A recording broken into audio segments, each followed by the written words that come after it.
The Prime Minister, and indeed others, has talked about the need to reform the IMF and the World Bank. I mean, from your situation in Egypt, what do you think of those plans or the potential to reform those bodies? Look, if anybody knows what needs reforming in the IMF and how to go about doing it, it's Gordon Brown.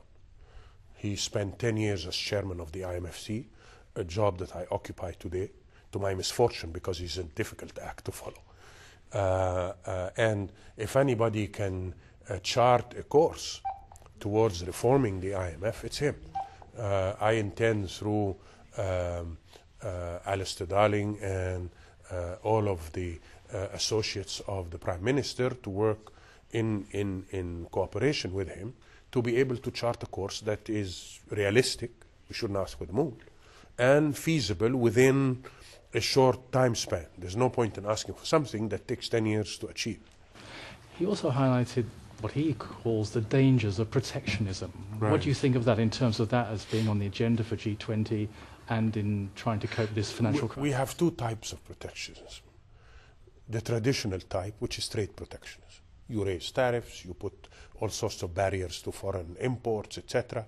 That's the traditional type. We know how to deal with this. We have an organization that's dealing with it, the WTO. There is a new type of protectionism, which is financial protectionism, whereby you favor your banks, you favor lending domestically as opposed to lending internationally. You give guarantees to domestic loans and not to loans to foreign entities, etc. That is a lot more pernicious, a lot more subtle, and a lot more destructive, because it disrupts capital flows around the world. And while you can see trade protectionism from very far, you can't see that one. It's sort of buried in one or two regulation here and there. It's buried in a prudential rule in banking system here and there, and therefore it's difficult to identify. You can see immediately the results, that suddenly capital inflows have dried up or are a lot less. Your foreign bank branches in your country lend with less, say, enthusiasm.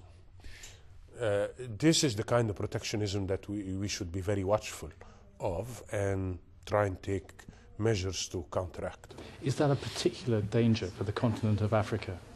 Yes, of course. But this kind of protectionism affects everybody. And it affects those who need capital inflows the most. It affects them the most.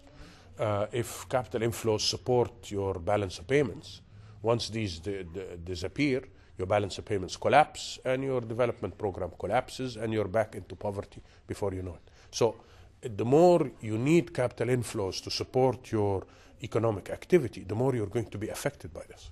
And just lastly, Gordon Brown spoke of perhaps out of this crisis trying to create a more equal, more just global society. Do you have any sense of optimism that could be possible? I can only recall a saying that was said by an American official: never let a good crisis go to waste. And if we can't fix it now, we can't fix it.